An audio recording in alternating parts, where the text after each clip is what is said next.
Hello, Facebook world. Hello. Hello, this is Casey and Peter from Turn On Britain, and we're coming on today live to do a little fun, informal chat about orgasmic meditation. So we are here, and we are ready and willing to take your questions. Okay, and to introduce the two of us as we wait for people to get online and ask questions. To introduce the two of us, my name is Casey Tepp. I've been practicing orgasmic meditation for about 5 years. I did our coaching program in 2012, actually, coaching program 5, that was in San Francisco. From San Francisco, I moved here to London, and now I'm here living, working, teaching the orgasmic meditation practice here in London. And I'll let Peter introduce himself. So my name is Peter. I've been OMing almost 6 years now. I learned in San Francisco originally, and I came back to London and was one of the founding members of the community here. And that was around 4 years ago. And now we have a lively, budding community with events every day. I took the 6th coaching program, and we've been running events and teaching orgasmic meditation to hundreds of people in Britain, and it's spread across Europe from London, really. So we are here to answer all your questions and try out this new Facebook feature. Yeah, it's not even that new. It's not even that new. But we're excited to be on here and chatting and interacting with some of you. And then while we're waiting, a little bit about my story with the practice. When I first heard about orgasmic meditation, I was like, quite frankly, I wasn't that freaked out, but I wasn't that interested. I was a far out kind of artist type living in Austin, Texas. And I was dating a woman who was working at a cafe with a woman who said, hey, there's this orgasmic meditation thing. I learned how to teach it. I went and did the coaching program, and I wanted to come and teach you how to do this. And I was like, okay, sounds pretty cool. I'll try it. I had tried all kinds of alternative spirituality, meditation, all kinds of stuff. And I felt at the time like I was kind of open about sexuality, but really I wasn't. Like my sexuality wasn't open, but theoretically I felt like I was open around sexuality. But little did I know I was quite frozen in that area. And when I actually started to do the practice, I realized how little I felt and how much that I actually had to unfreeze. And so that was the beginning of me being able to start to do that. And the way that I really continue to open to feeling is by committing and doing this orgasmic meditation practice. Because every single time I put my finger down, in the orgasmic meditation, every single time I put my finger down on my partner's clitoris, it actually makes me feel things. I have to feel. You can't interact in that way. You can't be in that kind of intimate connection and not feel something. You either have to feel it or you have to block it. And I think I got to a point where I didn't want to block it anymore because it was causing me a lot of pain to continue to block it so much. And look, look, we got little hearts and crying Cheers. faces. I don't know what the crying face was. I guess my story's kind of sad or something. But that's was the beginning of my journey with it. Yeah. So my journey came off of the back of a breakup. So I was living in Vancouver, and I broke up with the girlfriend I'd had for about 1.5 years, and I went to see my friend in San Francisco. And up until that point, my relationships with women were terrible, and I had no idea what I was doing, but I knew I wanted them. And slowly I'd been figuring things out on my own and got a bit into self-development.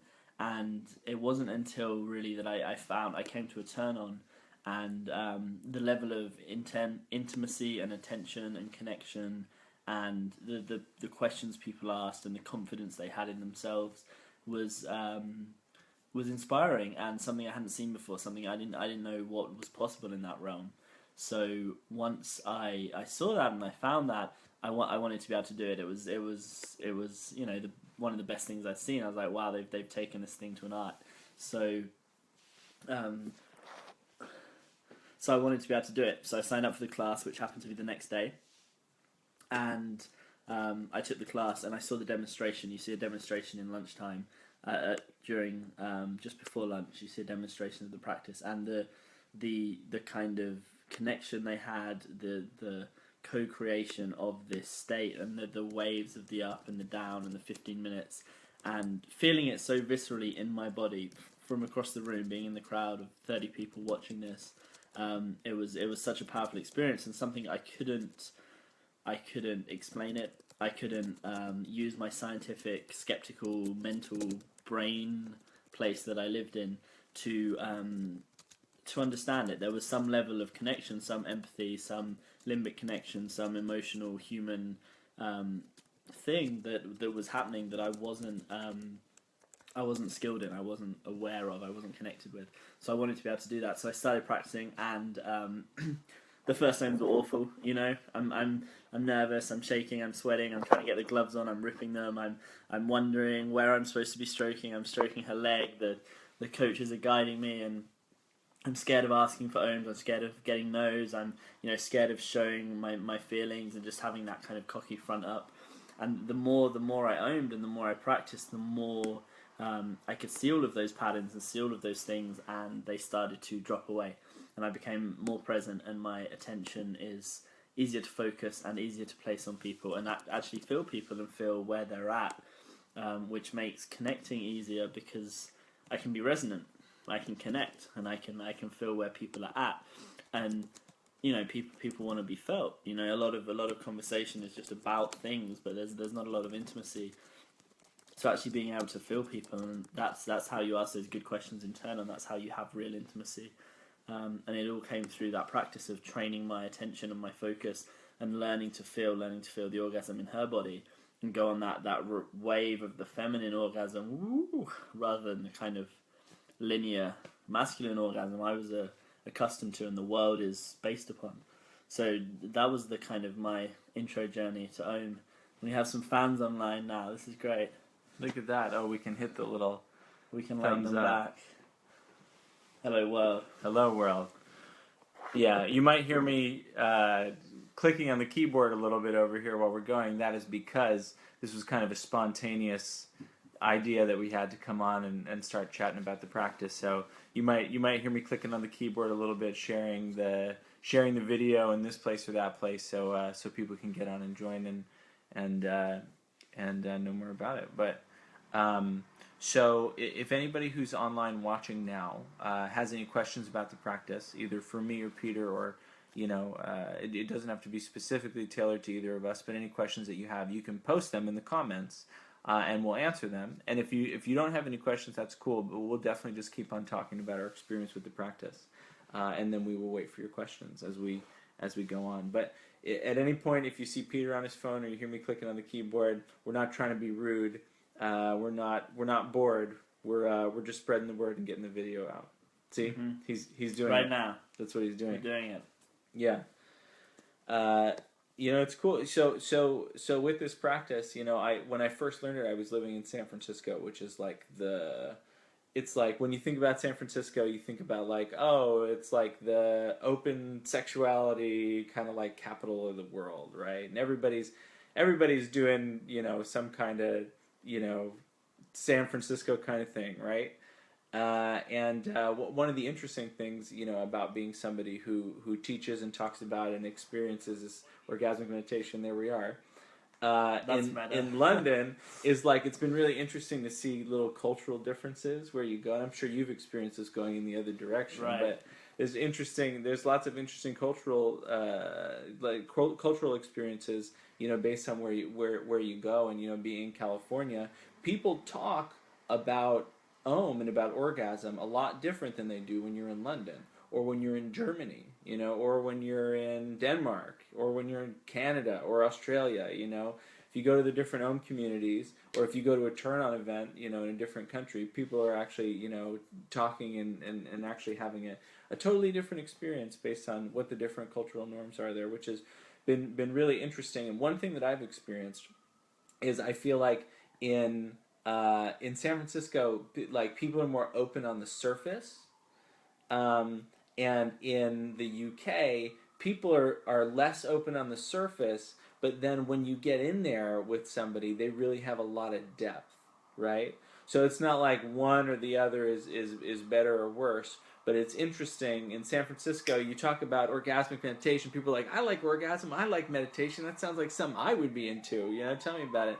In London, if you talk to somebody about orgasmic meditation on the street, I'll tell you what, you'd be surprised how many people are interested. And you can get some weird looks. It's a little different, right? People are a little more guarded. And there's hundreds of people who are doing this practice here in London. And so many people from all over the world. But yeah, it's been interesting to see some of the cultural differences. As kind of somebody who's we've both lived in a few different countries and, experienced orgasmic meditation kind of in different ways. Oh, so we've got some questions. Yeah. Look at that. Oh, hey, look, it's Kate. Hi, Kate. That's our friend Kate from Omaha, Nebraska. She's holding down the fort in Omaha. She's one of the only Omers in Nebraska. And that's Natalie from Australia via Copenhagen. Look at that. And Anna's coming up. Okay, questions. Mo. So I'm going to give up the game here, but Mo bailed us out because Mo's actually downstairs. And he asked a question, but it's very nice of Mo because we don't have any questions yet.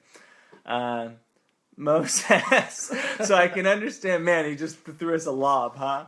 Mo said, so I can understand how it's great for women, but what about the guys? What about the guys? Well, thanks a lot, Mo. Mo actually knows what's in it for the guys, but Mo threw us a good lob, so we're going to answer the question. So, well, you heard a little bit about our stories. That explains a little bit about what's in it. A little bit about what you experience in this practice when you're a man who's stroking a clitoris for 15 minutes. But I've been talking for a little bit, so why don't you want to talk a little bit about... I can talk about this. I'm just enjoying our Om radio show. I'm saying this is the beginning of big things, We can have a morning section every day from 7 till 9, Peter and Casey, on your commute to work. So what's in it for the man? I mentioned the attention training practice. The cultivation of energy. Like, if I'm sleepy, if I'm tired... Having an Om for 15 minutes is 100 times better than having a nap or just checking out and trying to rest and come back later. Like the generation of energy is astounding from Om, and it's not spent on climax. It's something where you cultivate energy and you keep it in your body. You store that energy. You go about your day with it. So the energy, the attention, the focus, the understanding of the feminine. We live in a masculine world. Men are masculine. We grow up. Everything around us is masculine. There's very little feminine out there that is what's the word? Exalted. That's one word. Maybe not the word, but there's little love for the feminine out there. So coming to Om and actually learning the kind of learning to interact with the feminine, learning what the feminine is, learning what the masculine is, just seeing all of that.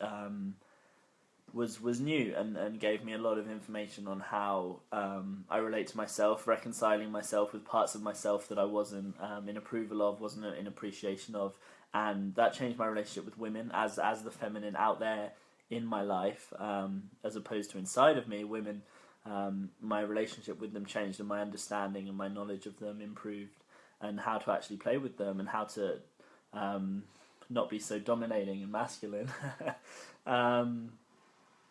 What else is in it for the man? Confidence in the bedroom. Knowing actually what to do with a woman's genitals when you get her into bed. It's all very well learning how to approach and learning all those tricks, but it's like the actual confidence of, okay, she's in your bedroom. What do you do now? Like how does she actually like to be touched? Like how do you ask that? How do you communicate around it? Describing her genitals. Noticing in the Om was one of the most confronting things for me when I started oming, because when we started, me and Casey have never omed, but when I started oming, it was describing her genitals in a value neutral way. There's nothing I could say that was value neutral. Either she's going to like it or she's not going to like it. But actually saying something value neutral, it's pretty tricky, I thought.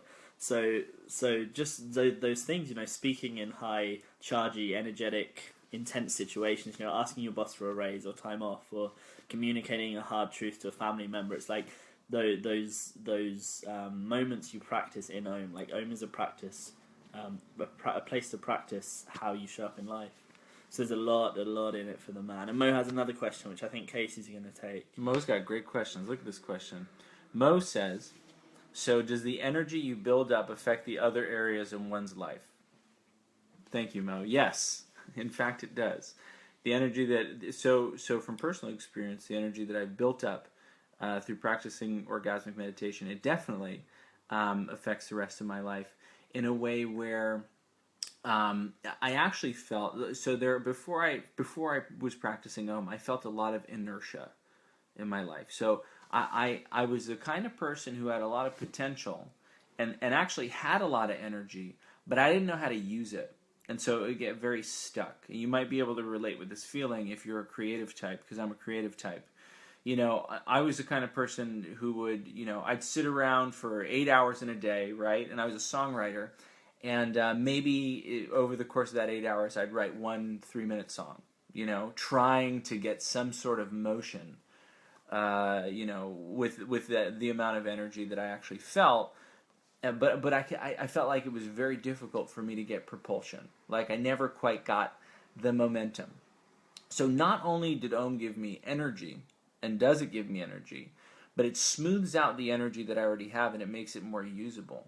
There's a way that if I haven't Om'd in a while, I'm in that place where I'm feeling heavy. Like I'm feeling like I have energy, I want to use it for something, but I can't quite get past the level of just like agitation or just like frustration or whatever it is that is like we all have this shit that we wake up with and we feel, whatever the like flavor of the day is, right? That's like, that feels heavy, you know? And after I have an Om or after I have a couple Oms, all of a sudden I feel lighter and the energy's still there, but it's like I can use it towards stuff, you know, that I think there's that thing that's kind of there. It's like the part of me that's like hungry for connection, that wants to use that energy to connect with other people.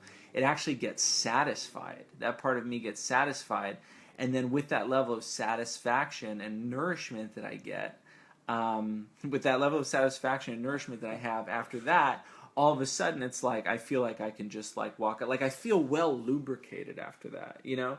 Like I feel like I literally go from somebody who's like introverted, wanting to avoid people, you know, like not wanting to go outside, to like I can switch from that with a little bit of Om. I can switch from that to being like a total social butterfly, and I'm not exaggerating that. Like seriously, the change of the experience of the energy that you feel from Om and how it smooths out your energy. For me, it's been very palpable in that way.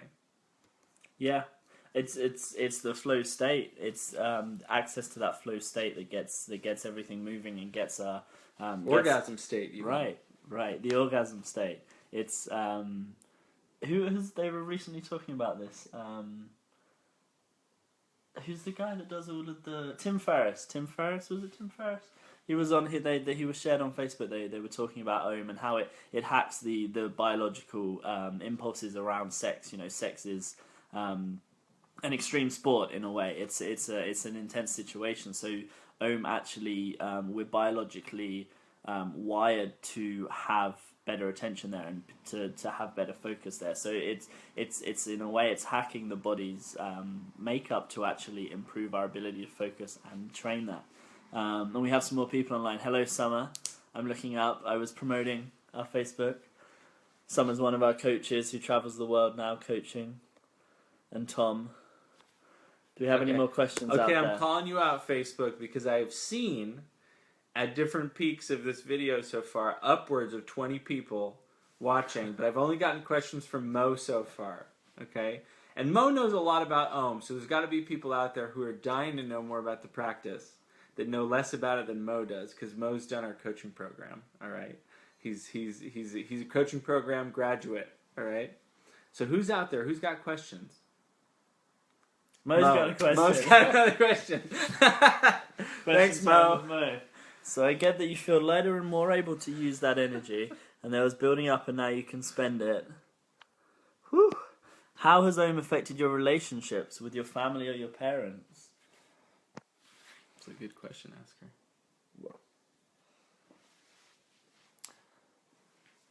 You want to go, Casey? Sure. How's Om affected my relationship? Well, first of all, so the relationship that I'm in currently, so I'm engaged, okay? and the relationship that Mo I'm loves currently in, Mo likes Mo that. loves Thank that, you. yeah. Relationship that I'm currently in, we actually we met through Om. We actually met through Om. The truth is, I was so just like, I had a really hard time with intimacy before. So even the idea of being in a relationship, like I had these experiences, and maybe some of the men out there can relate. I had experiences a lot of the times where I would have a level of intimacy with a woman, but I wouldn't be able to really commit to anything beyond like being around her once in a while and having an on and off sexual relationship. Like, and I was in a bunch of like situations where, you know, when I look back on it, I very well could have called it a relationship. But you know what? I was so terrified of being in a relationship with someone, so terrified of being visible and being seen and actually being beholden to being connected to another person, that I went through a lot of my experience in life, like pretty much like in relationships that I didn't call relationships, right? And now I'm actually in a relationship. I'm in the longest relationship in my life.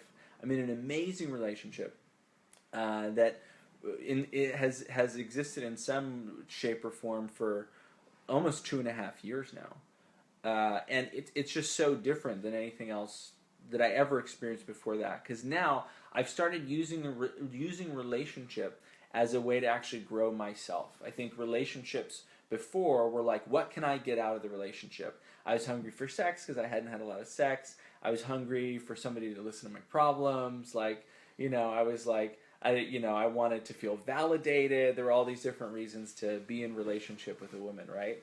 And like now, because Om is a consciousness practice, and I understand that every time I Om, it's about like, how conscious can I stay? How present can I be? How much can I feel? And how much can I lean into the discomfort of intimacy? Right? Now, that's how I treat relationships. Okay? So that's now how I treat my relationship with my partner. It's the way that I treat relationships with other people. No longer am I trying to block people out. You know, no longer am I trying to do everything that I can to avoid that uncomfortable spot of intimacy. But it's like, that stuff is fun now. Because all of a sudden, it's like, oh, if I feel something uncomfortable, I'm like, oh, that's a spot where I'm not free. Right? That's a spot in relationship with a woman or anybody else where I'm not free. And so what can actually happen now is it's funny because there's funny questions, comments coming up as we do this. Now I have this orientation towards my life, this orientation towards relationship, where anything that comes up I can treat as an opportunity for growth and to know myself better. And I'll tell you what, the last couple of years being in this relationship based on orgasmic principles, I know myself a lot better than I did before. Like, if I was at a 2 before for how good I actually knew myself and how happy I actually was with relationships, I'm at like a good solid 9.5 now. Would you say back then you thought you were at a 2, or you thought you were at a... I would say back then I thought I was at a 2. I was pretty frustrated. I was pretty frustrated. I thought I was at a 2. Maybe I thought I was maybe to be a little more proud, I thought I was at like a 3. You know, just like for the sake of my own pride, but I was pretty unhappy. Okay. We got some more questions. So Tom asks, what is our preferred glove? We use a vinyl glove. This is a specific question. It's a logistics question. We use a vinyl glove as people have latex allergies, and I've never heard of anyone having a vinyl allergy. And the nitrile ones are very clingy and kind of stretchy. I don't like the feel of those. Yeah, black. I did get given a pink set of nitrile gloves once as a funny gift, but yeah, vinyl gloves, unpowdered, because otherwise the powder gets all over your trousers. No one likes that. Next question: how has it changed the way you relate to other guys? Oh, and another one's come in. It's definitely changed the way I relate to other guys. We have a men's course coming up in London, and actually the men's work is one of my favourite sides to this work. It's surprising. I mean, you learn a practice about stroking a clitoris, and you get brotherhood through it. It's moved from kind of competing with men for women, or for validation, or for being, you know, the dominant, the top, the alpha, like competing to have that status. In defense of a lack of self-esteem, in defense of scarcity, in defense of not having women, and it's actually, for me, for myself, it's moved to cooperation with other guys and connection with other men, which has been invaluable because, let's be honest, the women have, they've got us beat. They've got us beat. They're more connected, they're more savvy, they're more emotionally intelligent. There's a way in which the women just have, they have us there, and it's like, while we're busy competing with each other and trying to fuck each other over. Can I swear on Facebook? I don't know. Don't tell Facebook. While the men are competing with each other, it's like we're never gonna play as well as we could, and until we actually come together, it massively changed my life, and getting the reflection from other men where I can do better, where I can improve, where I'm stuck, and like telling the truth to other guys, and just being in the trenches of this work, going through the ups and the downs together. It builds very solid connections that are invaluable. So I definitely, and just having the metaphor of Om. We as with anything, any kind of hobby, any activity you're into, it has its own language, and so does orgasmic meditation. And using orgasmic meditation as a kind of metaphor for life, we talk about as we stroke in Om, we stroke in life, and how do we stroke well, and how is our attention here and there, and it's very connected. And another question from Mo, our top listener, MVP. Can you say more about the benefits of community? This is actually builds upon another common question which we get, which is, can I stroke myself? Can I own myself? And the answer is no, you can't. You can do that, but it's definitely not Om. Om requires community. It requires another practice. It's a partnered practice. You cannot tickle yourself. You cannot massage yourself. You can't take yourself out of control in the way you need to in order to access that state of orgasm, that state of flow and surrender, being present, being in your body. If you're on your own, you just can't access that. So it requires community. It requires the learning how to ask for no, learning how to ask what you want, like being able to deal with a no, a yes, being able to say no when you mean no and yes when you mean yes. These very simple things are actually very confronting for most people. Being able to say no and trust that it will be heard, and being able to say it well. So just like you can see, the very basic parts of Om require community and require practice in how to actually have community well, how to interact well with other people. But I've spoken for a lot, so Casey can speak more about Well, so that. actually we were going to go until 6, and it is 6 o'clock. So we're going to start to bring our... Oh, we can wrap up. We're going to start to bring this... this section, this news beat. This news beat to a close. And I do want to say thank you for everybody who came on to listen from all over the world, from the US. You said Australia. We've got Australia. Well, we've Australia definitely got Copenhagen. Okay. We got California. from Nicole Diaz, Denmark. I see you out there. And we can give shout outs. This is our radio show. And for anybody who's out there who doesn't practice orgasmic meditation yet, or who hasn't done any of our classes, some things that you can do to get in touch. Obviously, if you want to know more, if you're already like the Turn On Britain Facebook page, please go ahead and do that. If you haven't yet, please go ahead and do that. We throw updates on there. We'll come on more and talk about more stuff. And if you want to get in touch with one of our orgasm experts, for example, get in touch with me or Peter, you can actually chat to us directly. Best way I would do, if you're not friends with us on Facebook yet, I would add us on Facebook. We're tagged in some of the statuses for this. Or I would send a direct message to the Turn On Britain Facebook page and just say, hey, I'm interested in this orgasm thing. I'm looking for ways to get more involved. How can you direct me to that? And then one of our orgasm experts will actually be there to help direct you. So thanks so much for everybody who came on and joined us today. Obviously, in regular Facebook Live fashion, this one is going to be there recorded for everybody to continue to watch and glean from the stuff that we said. And we'll catch you all very soon. And thanks. It's been real. Thank you.